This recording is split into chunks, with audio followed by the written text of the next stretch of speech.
Саламатсыздарбы, урматтуу мекендештер, урматтуу калайык калк.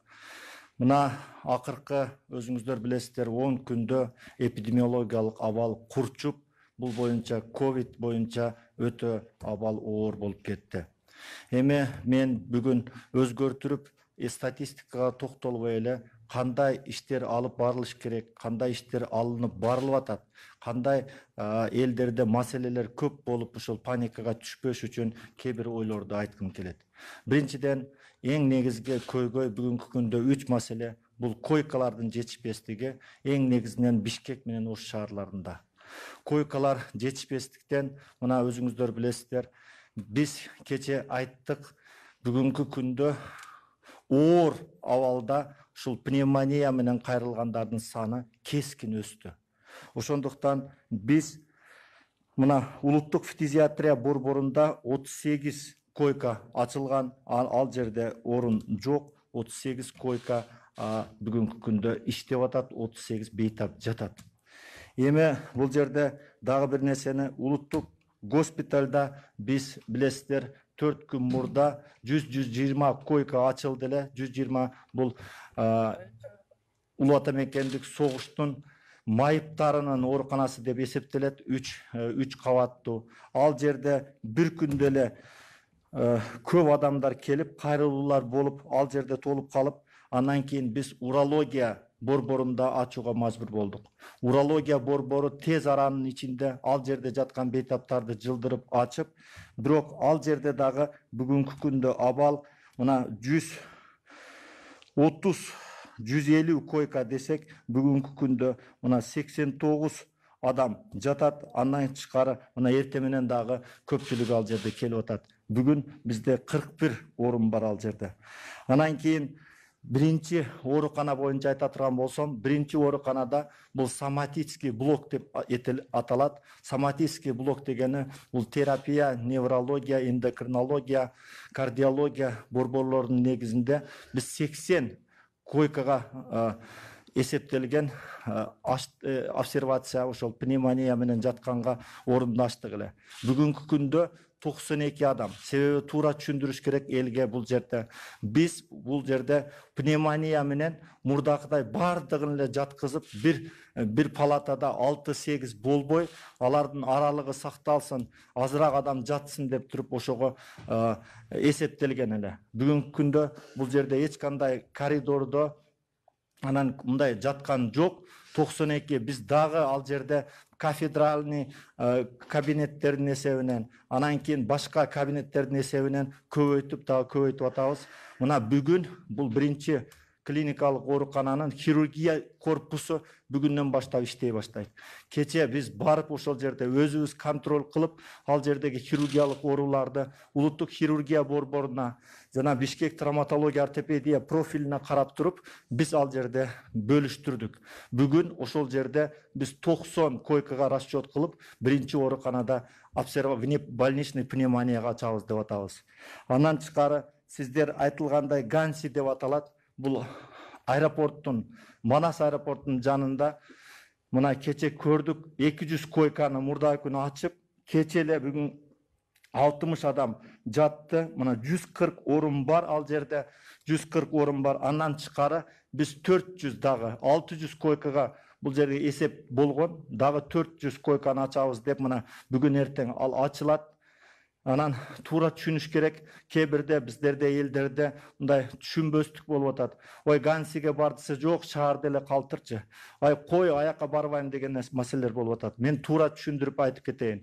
Туура биз биринчи кезекте оор абалда көп болуп атат. Оор абалдагыларды биз ушул улуттук госпиталда, биринчи ооруканада калтыралы деп ушундай чечим кабыл алынып, орто абалдагыларды бардыгын ушул Гансиге жиберели дегиле. Бүгүнкү күндө бул жерде эмне себеп болуп атат? Эң негизгиси мына концентраторларды, искусственный вентиляция легких аппараттардын жетишпестиги. Мен туура айтып кетейин, бул жерде кайрылуулар болгон. Мына кече эле биз 57 концентраторду бөлүштүрдүк.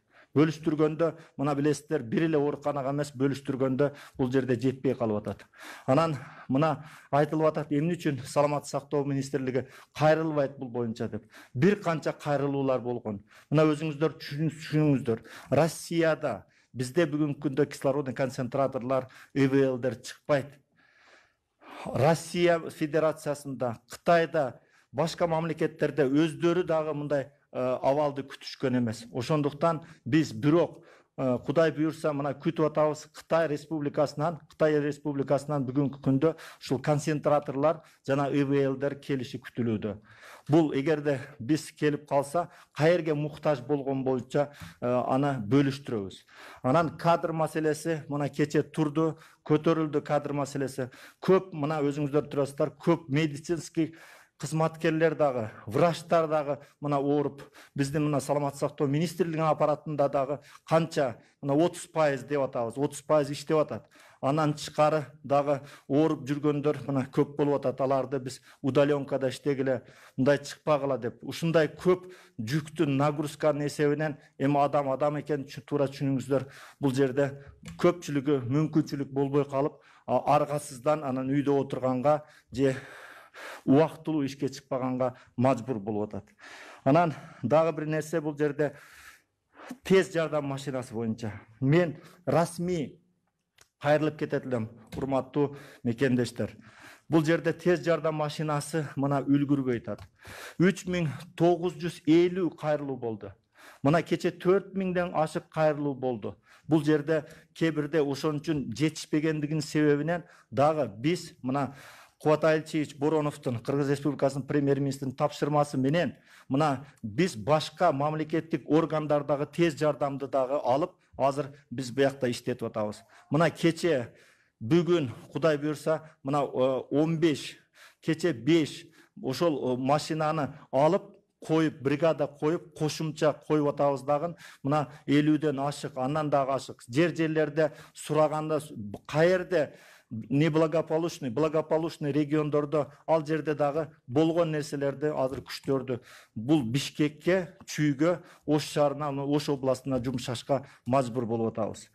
Анан бул жерде дагы айтып кетейин, өзүңүздөрдү эгер мүмкүнчүлүк боло турган болсо, өзүңүздөрдүн машинаңыздарда алып келсеңиздер, эч ким отказ бербейт. Мен расмий түрдө айтып кетип атам. Кебирде түшүнбөстүк болуп атат. Жок, скорый менен келгиле дегендер. Эми ал жерде жетекчилер билген, кебир врачтарга ошондой маалымат жетпей калгандыр. Аны да туура түшүнүш керек. Бирок бүгүн расмий түрдө айттык. Ошол жерде дежурный врач болобу, кезектеги врач болобу, ушу бөлүм башчы болобу, бардыгына тапшырма берилди. Эгерде клиникасына карап туруп оор боло турган болсо, алар жаткызууга мажбур.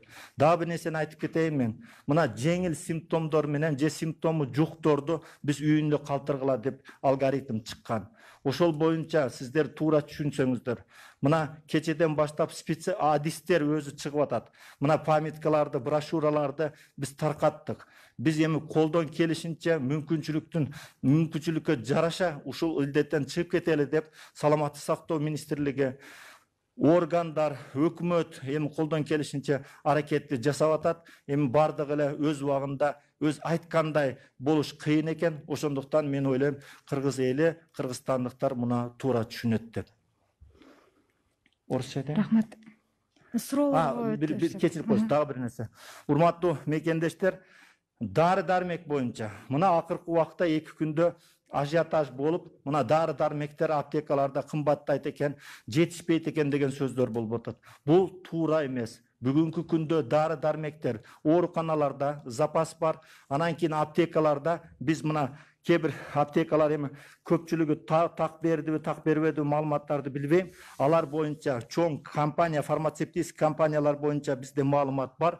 Бүгүнкү күндө жетиштүү керек дары дармектер. Дары дармектер боюнча эч кандай мындай паника, ажиотаждын кылышы кереги жок. Мына эртең калбай калат экен, мен баарын сатып алайын бүгүн деген. Анан кийин мүмкүнчүлүктөн пайдаланып, мына премьер-министрдин тапшырмасы боюнча антимонополия менен кошо саламаттык сактоо министрлигине тапшырма берди. Бааны көтөрүлбөш боюнча, чтобы ценорегулирование деп коебуз. Бул боюнча токтом боюнча жана шарт боюнча кошумча иштер алып барылып атат. Эч кандай мындай коопсузданууга же ушул кыжалат болууга эч кандай негиз жок. Орусча айтайынбы? Рахмат, кыскача. Кечирип коесуз. Мен да айтып коюш керек да бир-эки цифраны. Анан Жаңы катталган учурларын жаңы айткандар эмелерди. боюнча айттыңыз. Урматтуу мекендештер, тилекке каршы 2020 жыл 30 июнуна карата республика боюнча 279 учур катталды. Негизинен Бишкек шаарында 182, Чүй облусунда 36. Анан бул жерде башка облустарга салыштырмалуу мына Нарын шаарында, Ош шаарында 1 учур, Ош облусунда 1 учур, Нарын облусунда 10, Жалал Абадта 7, Ысык Көл облусунда 18 учур. Талас облусунда 15 учур, Баткен облусунда 7 учур. Бул деген биз бардык жерде, Кыргызстандын бардык жеринде бүгүнкү күндө катталып атат. Ошондуктан эч кандай мындай успокоение дейт, өзүбүз мындай болду, биз жеңдик, мына тынч болду деп кээ бир жерлерде мына эң негизгиси күйүп аткан, биз мына такай айтып келип атабыз, күйүп аткан мына Бишкек, Чүй, Ош областы, Ош шаары дедик эле, бул жерде эч кандай мындай азайтырбаш керек, жоопкерчиликти дагы күчөтүш керек. Мына өзүңүздөр көрүп атасыздар, мен бул жерде мына Ысык Көл облусуна кайрылат элем, Талас облусуна кайрылат элем, бул жерде мына Нарын облусуна кайрылат элем. Бул жерде бардыгыбыз бүгүнкү күндө күчтү азайтпай, тетиришинче күчтү топтоп туруп, ушул илдеттеги болгон чараларды аткаралы деп бирге иштейли дагы. Анан алгоритмдеги жазылган нерселерди баарын аткарып, ушул илдетти жоюуга баарыбыз бир аракет кылалы.